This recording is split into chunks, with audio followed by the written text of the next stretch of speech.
Republican Congressman Matt Gaetz was one of the few Americans really to not, allegedly, watch any bit of the Super Bowl this past Sunday. And according to Gaetz himself, he also refused to allow his wife to watch the game. Because according to Matt Gaetz, he just could not sanction the Super Bowl watching in his home because they played the so-called Black National Anthem, which of course is actually a song written in 1900 called Lift Every Voice and Sing. It is an uplifting song that of course was written in 1900, as I said, by one of the, I don't know if it was a founding member, but a leader of the NAACP. It was used throughout the civil rights movement, and it was a song of inspiration. It was a song about not being oppressed or allowing yourself to continue to live under that kind of oppression. It is a positive song. And this, by the way, was not the first year that they sang it ahead of the Super Bowl. But here is what Matt Gaetz posted on social media, giving us his racist reasons for not allowing his wife to watch the game. Here's what he put. Wife, today is the Super Bowl. Me, we aren't watching. Wife, why? Me, they're desecrating America's national anthem by playing something called the Black National Anthem. Wife, does that mean Cardi is performing? So congratulations, you managed to be both racist and misogynistic in your idiotic little tweet there, because you're telling your wife she's not allowed to watch something on television because you can't stand the thought of black people not being oppressed. And then, of course, according to you, your own wife chimed in with some racism of her own when you mentioned Black National Anthem, and she's like, oh, does that mean Cardi B is performing? Wow. What a horrible pair of human beings.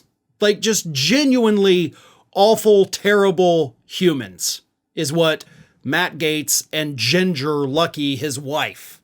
That's what y'all are. You're just absolutely bottom of the barrel, terrible, terrible people.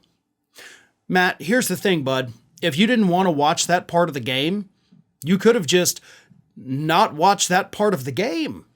If you're offended by a song that has roots, again, in the civil rights movement, roots with the NAACP, if that is enough to trigger you so badly, then you have something seriously wrong with you. I mean, you didn't have any problem with Reba McEntire singing the national anthem. You didn't have any problem with Post Malone singing America the Beautiful. No. Just the black song, right?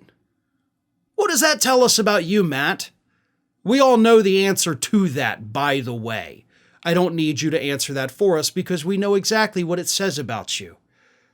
Again, just beyond despicable human beings, unable to sit for a minute and a half through a song on a television football game.